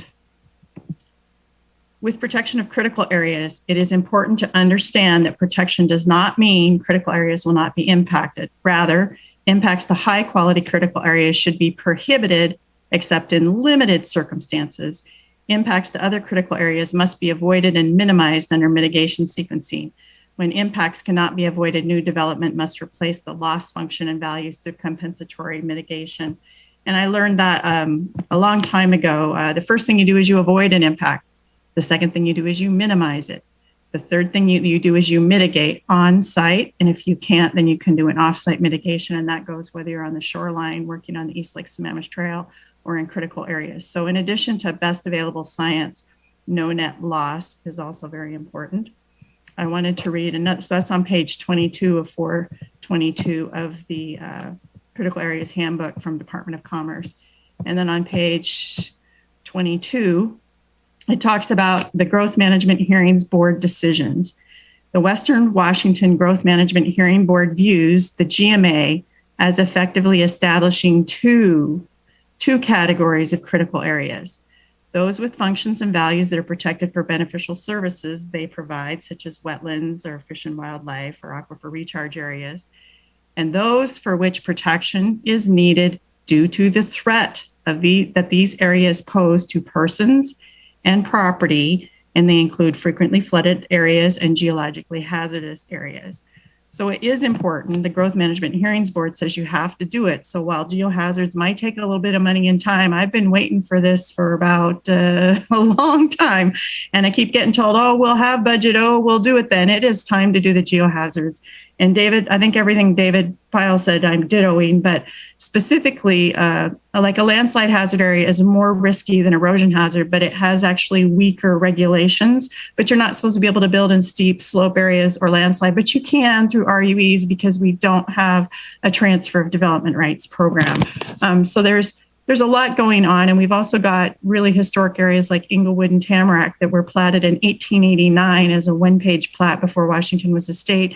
1964 Tamarack, which was platted before there was subdivision regulations. So there was never, was this in the interest of public benefit or not, and public safety. So I think those things are really important. They really need to get done. This is the only time they're going to get it done. And what's really cool is you're hitting the critical areas at the same time you're hitting the comp plan. So that's super important.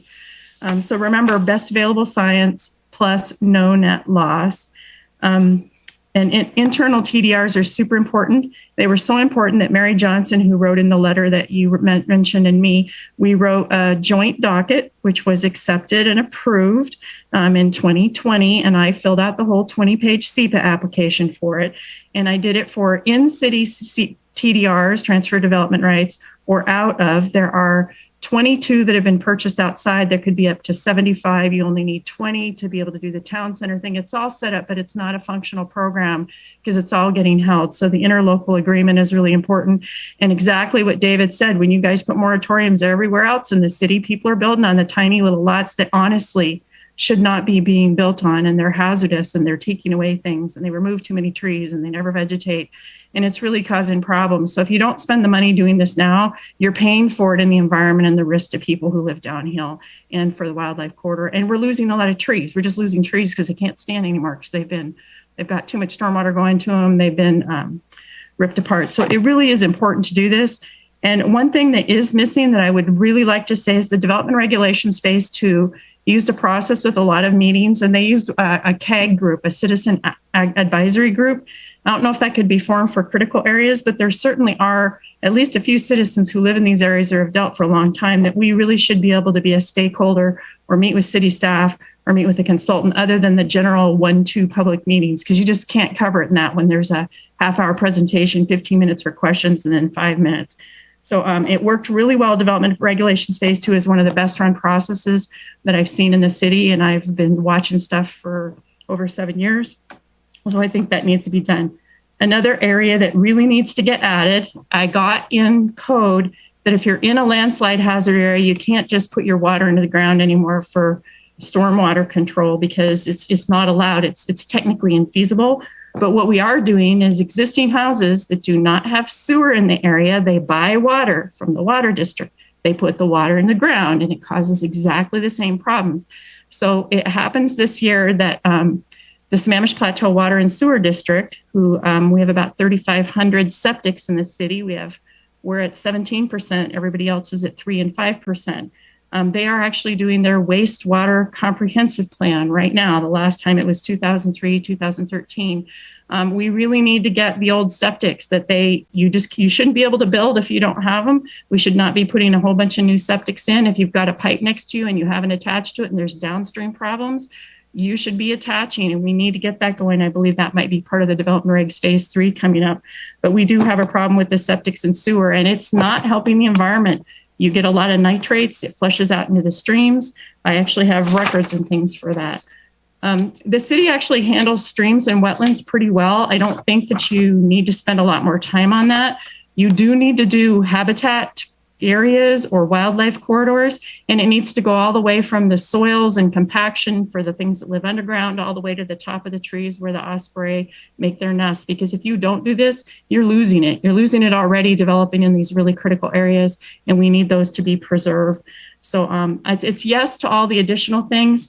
I totally get that climate change is a really big thing, but I think a lot of climate change is saving the trees, making sure that you get the vegetation, making sure you get the grant monies to do the the revegetation, whether it's public or private property, that you don't put roads where they shouldn't be, that you get some easement areas so people can walk through separate from the animals, that you do building codes, which do energy efficiency and stacking units on top of each other, because those are the things that give your carbon footprint. So I don't know that climate change is important, but I don't think the biggest part of climate change is in the critical areas ordinance. I think it's in other things the city can do. So we should do what we can within this, but it shouldn't be like a big thing, and it shouldn't take a lot of money away if we're really shorthanded. We did get a whole bunch of changes for stormwater so that there's more restrictions, which should help. I do want to note that the city does not have frequently flooded areas or flood hazard zones. They only use King County maps. I've never actually seen where those fall in the city. You cannot actually get flood insurance unless you live in one of those zones. On the seismic maps, the only seismic that we have mapped in the city is along the lake shoreline. I believe that's for the sloshing effect for liquefaction if there's seismic. And there really isn't any code other than the International Building Standards for seismic.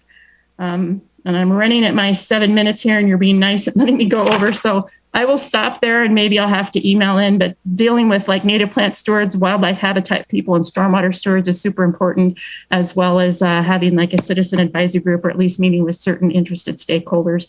And you need to do the geohazards. So you do have a TDR docket. It was approved by council. It was just never put into action. And I can also email that. It was given to Miriam Leitner, and I know she has a copy as well, and she's an excellent staffer. So thank you for the time today and all the focus on this. What you guys are doing is so important this June and in July. Going to be a lot of reading. Thanks for your great questions. Thank you, Ms. Victor. That is the last of our public commenters. All right, thanks. Before we end tonight, I guess, Evan, do we need to talk about the calendar at all? Yes, we are currently having to shift things around in the calendar. We will be canceling the July 7th meeting. We had to, like I said, do changes with the city council and priorities. Right now we're in a phase of reshuffling, so we'll be canceling the July 7th meeting. And then our next meeting will be, I believe it would be July 21st. All right. And did you want to introduce Julian real quick? Oh, gosh. Yes. Thank you. Sitting next to me here is Julian Bravo, who is our new Planning Commission coordinator and will be joining us for the Planning Commission meetings henceforth. And you'll be seeing his name included with any emails. Great person to reach out to if you have logistical questions or just trying to get things answered or problems solved. So welcome, Julian.